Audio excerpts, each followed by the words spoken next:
ওটা হলো বল।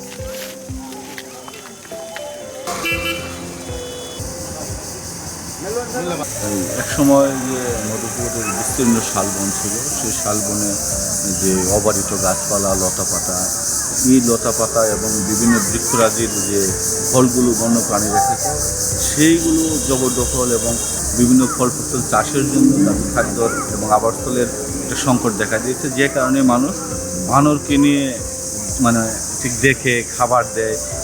সেই কারণে কিন্তু এই যে অনুভূতিটা আমার, সেটা হচ্ছে মানুষের তৈরি খাদ্য যদি বানরকে, বন্যপ্রাণী বা যে কোনো প্রাণীকে মানুষের তৈরি খাবার দেয়, তাহলে কিন্তু বানর কিংবা অন্য মানে ঠিক পশু পাখির খাদ্য অভ্যাসটা চেঞ্জ হয়ে যায়।